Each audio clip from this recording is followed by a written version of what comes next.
जिसके बाद अंकल यूँ पूछता है, बेटा ज़ुओ क्या तुम ठीक हो? जिसके बाद ज़ुओ बोलती है कि हाँ। नीचे से औरत चिल्ला रही होती कि मैं सभी बच्चों को यहाँ बैठे मार दूंगी, जैसे मेरा पोता मरा वैसे यहाँ के सारे बच्चे मरेंगे। जिसके बाद अंकल यूँ बोलते हैं कि तुम्हारे पोते को तो जेंग होंग ने मारा था, ना कि इस औरत ने, तुमने इसे क्यों मारा? जबकि वो बोलती है कि जैसे कि मेरे पोते को मदद चाहिए थी, तुम में से किसी ने नहीं की, इसलिए मैं सभी को मारूंगी और तुम्हें भी मारूंगी जुओ, क्योंकि तुमने भी मेरे पोते को नहीं बचाया। और वो दर्द में तड़प रही होती है। अंकल यू जुओ को लेकर चले जाता है। वहाँ खड़े दो लोग उसमें सोचते हैं कि क्यों ना आज इस बुढ़िया की लाश से हम लोग आग तापे और हम लोग अपने जिस्म को गर्म करें। जिसके बाद एक बंदा वहाँ से लाइटर निकालता है और सीन कट होते दिखाता है। इधर हम जेंगी को देखते हैं जो कि वहाँ काफ़ी देर आराम कर रहा होता है और उठने के बाद अपनी आंखें मसल के सोचता है कि अब मुझे आगे क्या करना चाहिए। जिसके बाद जेंगी फिर से मतलब जेसीबी निकालता है और खुदाई करता है। खुदाई के दौरान उसे फिर से एक चीज़ मिलती है। जिसके बाद वो वहाँ अंदर जाके देखता है तो उसे पता चलता है कि ये तो एक हॉस्पिटल रहता है। जिसके बाद वो सोचता है कि अंडरग्राउंड हॉस्पिटल ये किस काम का। जिसके बाद जेंगी को समझ में आता है कि हो सकता है यहाँ कोई सीक्रेट प्रोजेक्ट चला हो जो कि किसी बड़े साइंटिस्ट या बड़े ऑर्गेनाइजेशन ने कराया हो। खैर उससे मुझे क्या। फिर हमें दिखाया जाता है कि जेंगी वापस जेसीबी में आ जाता है। फिर भी उसके मन में खटक रहता है कि बात कि ये क्यों हो रहा है।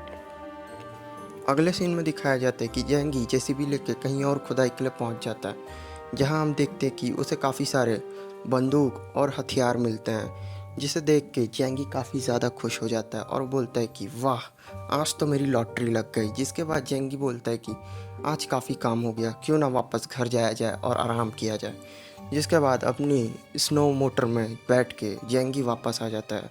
बिल्डिंग वालों को जेंगी बोलता है कि आज मुझे फूड नहीं मिला। बिल्डिंग वाले उस पर थोड़ा नाराज़ होते हुए बोलते हैं कि क्या तुमने कोशिश की, क्या तुम इधर गए, क्या तुम उधर गए।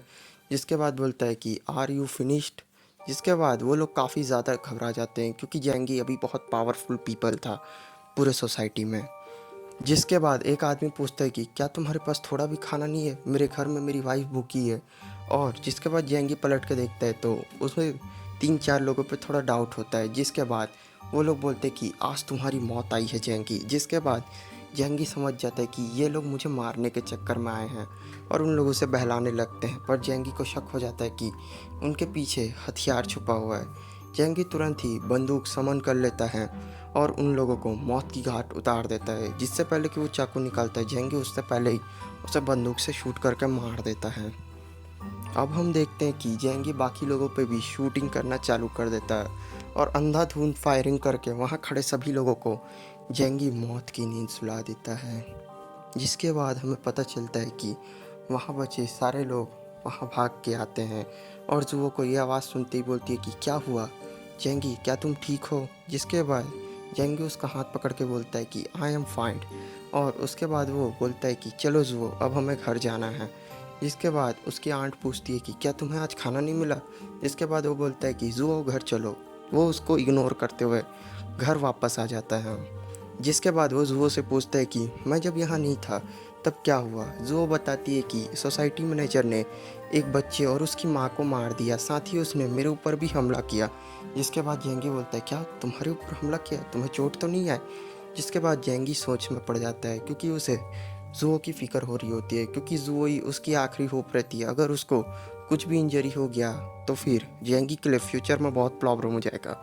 इधर हम देखते हैं कि ली जियन नाम का एक बिल्डिंग में ओनर, यानी कि जेंगी जैसा पावरफुल, जो कि बिल्डिंग नंबर 18 का रहता है, वो जेंगी को मैसेज किया रहता है कि कुछ सप्लाईज और सब चीज़ के समझौते के लिए।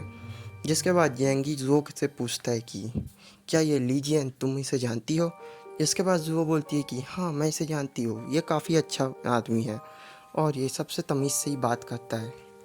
जिसके बाद जेंगी ली जियन से मिलने के लिए काफ़ी ज़्यादा एक्साइटेड हो जाता है और बोलता है कि हम कन्वर्सेशन कर सकते हैं। जिसके बाद जुओ को वो दिखाता है मोबाइल में कि क्या तुम इन सभी ओनर्स को जानती हो? जिसके बाद जुओ थोड़ी एम्बेरस हो जाती है और बोलती है कि हाँ मैं इन सभी को जानती हूँ। जिसके बाद जेंगी बोलता है कि ग्रेट, तुम्हें इन सभी के बारे में पता है, अब मुझे इनसे डील करने में कोई ज़्यादा मुश्किल नहीं होगी।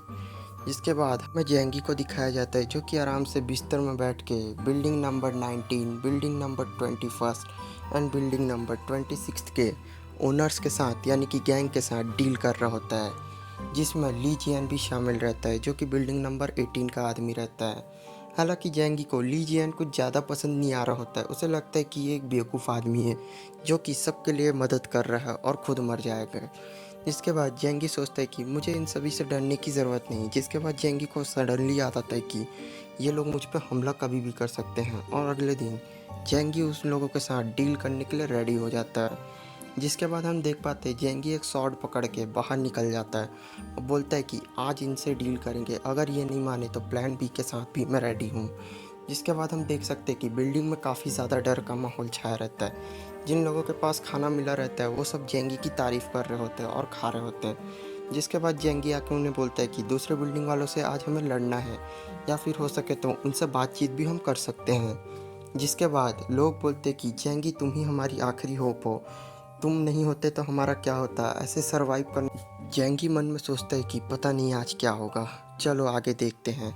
जिसके बाद हम देखते हैं कि सब लोग वहाँ टनल से बाहर निकल जाते हैं, और हम देख पाते हैं कि वहाँ सैकड़ों के तादाद में लोग जमा हो जाते हैं। जिसे देख के जेंगी के बिल्डिंग वाले काफ़ी ज़्यादा शॉक्ड हो जाते हैं कि इतने सारे लोग, ये लोग एक साथ हम पे अटैक करेंगे तो हम लोग कहीं नहीं टिक पाएंगे। जिसके बाद जेंगी अंकल यू से बोलता है कि अंकल यू प्लान बी पे काम किया जाए, और जेंगी स्नाइपर लेके पीछे रेडी खड़ा होता है। जिसके बाद हम देखते हैं कि सभी बिल्डिंग मैनेजर और सभी के ओनर यानी कि गैंग वाले लोग सबसे आगे खड़े होते हैं। इधर बिल्डिंग को जेंगी वाले अंकल यू लीड कर रहे होते हैं। जिसमें हम देख पाते हैं कि एक आदमी पूछ रहा होता है कि क्या जेंगी का प्लान काम करेगा। जिसके बाद अंकल यू बोलते हैं डेफिनेटली वो प्लान मैंने ही बनाया है और तुम मुझ पे शक कर रहे हो। जिसमें हम देखते हैं कि सभी बिल्डिंग वाले जमा हो जाते हैं, अब सबके नाम तुम पढ़ ही लो। इसके बाद हम देखते हैं कि बिल्डिंग नंबर 19 के ओनर बोलती है कि क्या हमें इस जेंगी से अकेले डील करना होगा, जबकि हम तादाद में इतने ज़्यादा हैं, क्यों ना हम इसे मार के इसकी बिल्डिंग की सारी सप्लाईज ले लें। सभी इस बात से एग्री कर रहे होते हैं, और फिलहाल वो एक ह्यूमन रहती है इसलिए कुछ ज़्यादा ही एग्री कर रहे होते हैं। जिसके बाद एक आदमी बोलता है कि कहाँ है वो डरपोक जेंगी, उसे बाहर भेजो, देखो हम लोग कितने ज़्यादा हैं। जिसके बाद अंकल यू बोलते कि तुम लोग तो हमसे बात करने आए थे, फिर अचानक से ये लड़ाई का माहौल क्यों। जिसमें बिल्डिंग नंबर 19 और बिल्डिंग नंबर 21 के ओनर्स बोलते हैं कि हम दोनों लड़ाई नहीं चाहते, लेकिन हम लोग जेंगी को हराए बिना कहीं नहीं जाएंगे। जिसके बाद अंकल यू जेंगी से बात करते हैं और बोलते हैं कि रुको, जेंगी तुमसे डील करना चाहता है। जिसके बाद वहाँ थोड़ा कन्फ्यूजन माहौल छाया होता है। जिसके बाद जेंगी अपने प्लान बी पे अग्रसर होता है और एक विसल के साथ सिग्नल देता है। जिसके बाद बिल्डिंग नंबर 21 और 26 के लोग सोच रहे होते कि ये क्या हुआ, ये क्या चीज़ है। जिसके बाद बोलता है जेंगे लेट्स टाइम टू बैटल, और एक ग्रेनाइट को उन लोग की तरफ फेंक देता है। और वहाँ देखते ही देखते लोग एकदम घबरा जाते हैं और लाशों का ढेर लग जाता है। वहाँ बड़ा सा धमाका होता है जिसमें हज़ारों की तादाद में लोग मारे जाते हैं। अब ये सब देख के सभी बिल्डिंग वाले समझ जाते कि जेंगी से पंगा लेना मतलब कि मौत को दावत देना। और जेंगी भी फ़ोन पे बोल देता है कि अगर तुमने अपने कमांडर्स पीछे नहीं लिए तो मैं सभी को ऐसे मार दूंगा। और रह गई बात मेरे से बात करने की, तो जो भी बात होगी बिना वेपन के तुम सब अंदर आओगे और मेरे सामने बात करोगे। Is that clear. जिसके बाद वो बोलती है कि प्लीज़ इसमें मेरा कोई हाथ नहीं है। बिल्डिंग नंबर 19 वाली काफ़ी शानी है, औरत है आखिर। जिसके बाद जेंगी बोलता है कि अच्छा हुआ कि मैंने इन्हें वक्त रहते पहले ही दबा दिया। जिसके बाद वो एक मीटिंग रूम सेट करता है और वहाँ 5 बिल्डिंग वाले इकट्ठा होते हैं। जिसके बाद ली जियान बोलता है कि मैंने इस हमले में मेरा कोई हाथ नहीं है। जिसके बाद जेंगी बोलता है मैं तुम्हारा बैकग्राउंड सब अच्छे से जानता हूँ। जिसके बाद ली जियान अपनी बात रखता है, वो बोलता है कि प्लीज़ तुम हमें सप्लाईज दो और हम तुम्हारी मदद इसके एहसानमंद रहेंगे। जिसके बाद जेंगी बंदूक निकाल के बोलता है कि अगर मेरे सामने कोई भी चालाकी की तो यही तुम्हें मौत के घाट उतार दूंगा। और बोलता है कि अब यहाँ जो भी होगा वो सब मेरे रूल्स से चलेगा, और इसमें अगर किसी को डाउट है तो बताओ। जिसके बाद सभी खड़े लोग काफ़ी ज़्यादा डर जाते हैं और हाँ में हिलाते हैं सर। इसके बाद जेंगी बोलता है ये हुई ना बात। सभी लोग के मन में जेंगी के प्रति खौफ रहता है और कोई भी कुछ नहीं कह पाता है। जिसके बाद जेंगी बोलता है कि चलो मैं तुम्हारे सामने एक ऑफ़र रखता हूँ, तुम लोग मेरे लिए काम करोगे, मैं जो बोलूँगा वो तुम करोगे, बदले में मैं तुम्हें 300 लोगों का खाना दूंगा। जिसके बाद बिल्डिंग नंबर 19 की ओनर बोलती है कि बस 300 लोगों का, 300 में क्या होगा, तो बोलती है इससे कम मैं दे नहीं सकता। जिसके बाद वो ओनर एकदम शॉक्ड हो जाती है और काफ़ी लोग नेगोशिएशन करने लगते हैं। काफ़ी देर नेगोशिएशन चलने के बाद जेंगी बोलता है कि क्या किसी को कोई और प्रॉब्लम है। जिसके बाद हम देखते हैं कि ली जियान जेंगी के कंडीशंस पूछते हैं कि वो हमें फूड किस कंडीशन में देगा। जिसके बाद जेंगी बोलता है कि अच्छा तुम मतलब मेरे चीज़ों पे एग्री करते हो। इसके बाद जेंगी एक पोटली में से कुछ सीड निकाल के देता है और बोलता है कि ये देख रहे हो। इसके बाद बाकी सब बोलते हैं हाँ, पर इसे हम खा तो नहीं सकते। इसके बाद जेंगी बोलते हैं कि खाना किसे है, इसे उगाना है। जिसके बाद एक आदमी बोलता है कि ये इम्पॉसिबल है। जिसके बाद जेंगी बोलता है कि लगता है तुमने काफ़ी दिन से सिगरेट नहीं पिया है, क्या तुम्हें सिगरेट चाहिए। जिसके बाद बिल्डिंग नंबर 26 का आदमी बोलता है क्या तुम्हारे पास सिगरेट है, तुम हमें दे सकते हो। जिसके बाद वो दोनों सिगरेट के लिए किसी नशेड़ियों की तरह लड़ने लगते हैं। जेंगी उन्हें एक डब्बे से 2 स्मोकिंग के लिए सिगरेट देता है। जिसके बाद वो लोग करीब 3 महीने बाद सिगरेट फूंकते हैं और छल्ले बना के उड़ाने लगते हैं। जिसके बाद जेंगी उन लोगों से भी पूछता है, पर ली जियान बोलता है बट इसमें उगाना। फिर बोलता है कि हमें रोज़ 2 पैकेट सिगरेट दे दो, हम तुम्हारी सारी कंडीशन पे एग्री करेंगे। और यही होता है। जिसके बाद जेंगी बाकी तीनों से पूछता है क्या तुम लोगों को कोई प्रॉब्लम है।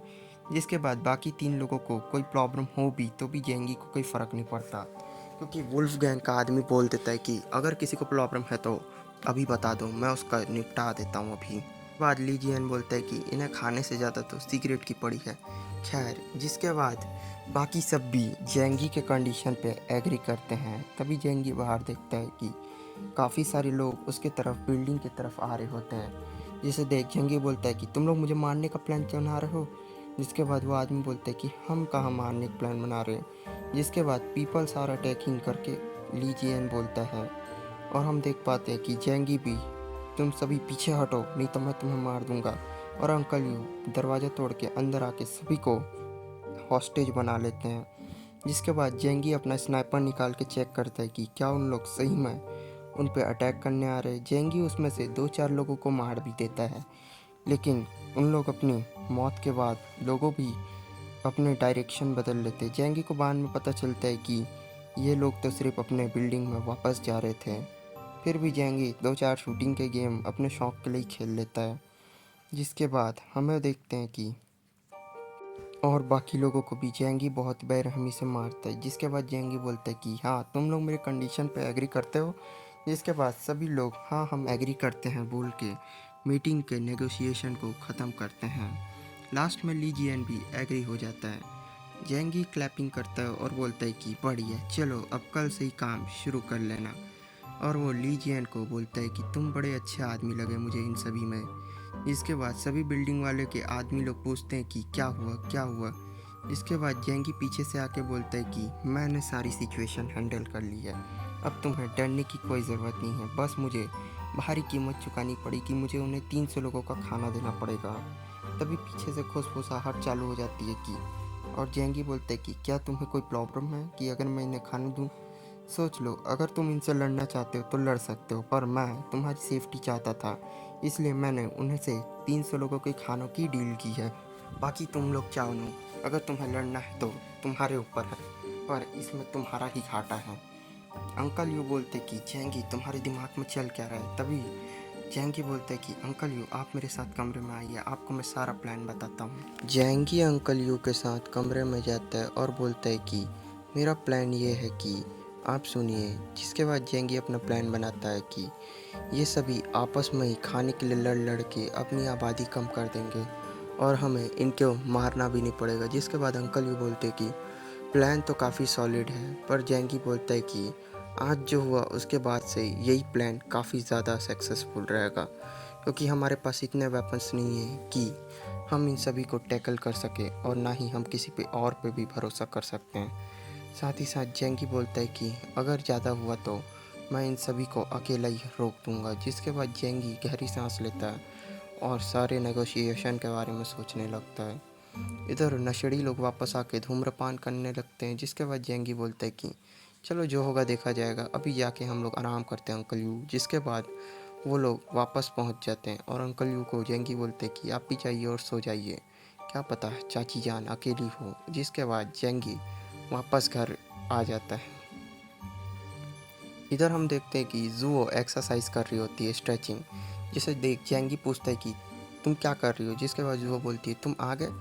और जेंगी उसे तुरंत ही गोद में उठा लेता है और बोलता है कि कैसी हो तुम। जिसके बाद जेंगी उसे आज की नेगोशिएशन के बारे में पूरी बात बताता है और उसे पलंग पर पटक देता है। जिसके बाद उन लोग का एक बार फिर बॉडी गर्म गेम चालू हो जाता है। और हम नेक्स्ट डे देखते हैं कि सारे लोग अपने काम के लिए आ चुके होते हैं। सभी लोगों के मन में डाउट रहता है, पर एक खुशी भी रहती है कि आज उन्हें इतने दिन बाद खाना मिलेगा। खैर उसमें काफ़ी बूढ़े और जवान लोग भी रहते हैं और उन लोग काम स्टार्ट कर देते हैं। जेंगी भी अपने बिल्डिंग से सो उठ के आता है और उन लोगों के पास सप्लाईज की बात कर रहे होते हैं। दोनों ने सीढ़ी पूछते कि आज तुम सप्लाईज दोगे ना जेंगी। जिसके बाद जेंगी बोलता है हाँ हाँ, मैं इस बारे में भूला नहीं हूँ। जिसके बाद लोग अपना काम कर रहे होते हैं और काफ़ी लोग गुस्से में भी रहते हैं कि वो उनसे इतने मस्त ठंड में भी मजदूरी करा रहे हैं और ये सब फेल वाला है। मतलब कि स्नो में फार्मिंग करना एक बेकार केस है। जेंगी तुरंत ही एक बिल्डिंग में पहुंच जाता है और वहां पड़े काफ़ी सारे खाने को और दवाइयों को देखता है। जेंगी वहां से काफ़ी सारे पैरासाइट और फूड को लेके जमन कर लेता है और जो फूड रहते हैं उन्हें बाहर अपनी स्नोमोबिल पे लाद के घर वापस आ रहा होता है। वहाँ खड़े लोग भी काफ़ी देर से जेंगी का ही वेट कर रहे होते हैं। जेंगी जैसे ही वापस बिल्डिंग में आता है, लोगों के मन में एक अजीब सी खुशी छा जाती है कि जेंगी खाना लेके वापस आ